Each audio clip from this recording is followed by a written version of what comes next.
बिस्मिल्लाहिर्रहमानिर्रहीम।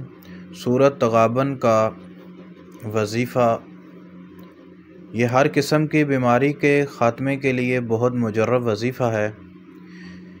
इस वजीफ़े की हर ख़ास व आम को मेरी तरफ़ से इजाज़त भी है। जो इंसान इसको करना चाहे कर सकता है। इजाज़त तलब करने के लिए वजीफ़े की मुझसे रब्ता करने की ज़रूरत नहीं है। चाहे जिस्मानी बीमारी हो चाहे रूहानी बीमारी हो, आप इसको करें। इंशाअल्लाह ताला अल्लाह के फ़ज़ल व करम से आपकी जिस्मानी रूहानी बीमारी, ऐसी बीमारी जिसको डॉक्टरों ने लाइलाज करार दिया हो, डॉक्टरों ने जवाब दे दिया हो, उन मरीज़ों को परेशान होने की ज़रूरत नहीं है। वो इस वजीफ़े को करें। इंशाअल्लाह ताला ज़िंदगी भर हमें दुआएं देंगे।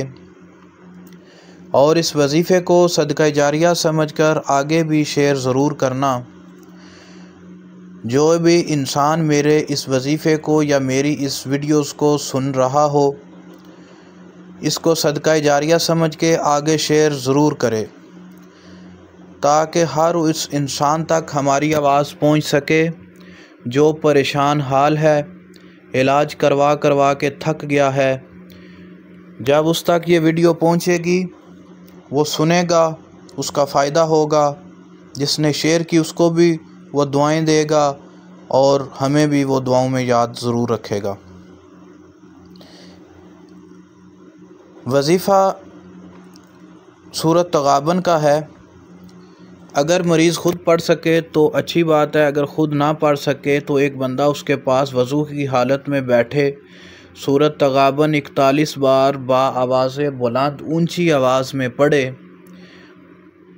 फिर पानी के ऊपर दम कर दे और मरीज़ को भी पानी पिलाए। हर रोज़ पानी दम करे और हर रोज़ पिलाए। पहले दिन 41 मरतबा पढ़नी है और उसके बाद हर रोज़ एक एक बार पढ़ के मरीज़ के ऊपर भी दम करें और पानी के ऊपर भी दम करें। इंशाअल्लाह ताला चंद दिन ये वजीफ़ा करने से मरीज़ सेहतयाब हो जाएगा।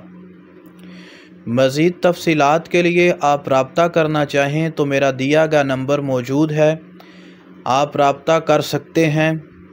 हर किस्म के रब्ते के लिए नंबर मौजूद है। अस्सलामु अलैकुम।